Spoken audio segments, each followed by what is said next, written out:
natin si Mr. Chan, pero tayo pa yung naipit dito sa sitwasyon. Lalo ka na, Ma'am Sam. Mainit na mainit sa'yo si Ma'am Pia, tapos galit pa sa inyo si Sir Delgado. Huwag mo nang alalahanin yan. Ako nang bahala sa inyo. Kakausapin ko yung si Delgado. Okay na yan. Sayang naman, Gabo.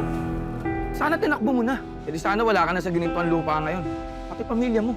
Hoy, ano ba? Pwede ba wag niyong tinutulad sa inyo si Gabo? Hoy, kahit ganyan lang yan, malinis ang konsensya niyan, no? Bilib talaga ako sa'yo, Gabo. Ibang-iba ka sa amin. Kasi kung sa akin nangyari yan, itinakbo ko na yung mga ginto na yun. Gabo, anong nangyari doon sa mga, sa NCIA? Hindi ka ba namukaan? Alam mo, sigurado malilintikan din tayo eh. Kung nasuspende siya, paano kung tayo? Nasuspende din tayo, tapos matanggal tayo sa trabaho. Di sana kung ganun lang mangyari sa inyo, illegal yung ginawa niyo. Gabo, baka mamaya wanted ka, matamay kami dyan, Gabo. Hindi. Hindi nila ako nakita. Dahil nakaalis agad ako.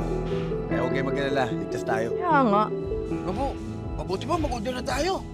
Kanina pa ako di pinapaso ng waiter eh. Kanina pa kaya ako nagugutom. Waiter! Ano mga waiter dito? Puno eh. Baka sa loob lahat. Sige na. Ako na pupunta din sa bar para maka-order na tayo. Thank you, Kaya naman kay Gabo. Una mo yung beer, ha? Thank you, ha? Kapal talaga ng pagmumukha nito.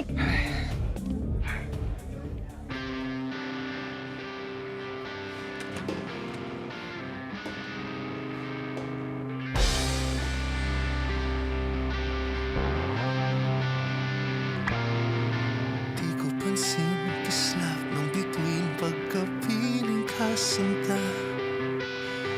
Kahit liwanag ng buwan sa gabi, di ko na nasisita. Iisa lang ang naghaharing tala sa mundo. Tanging ikaw ang liwanag sa buhay ko. Di ko pansin ang bango ng hasmong pagkapiling kasinta.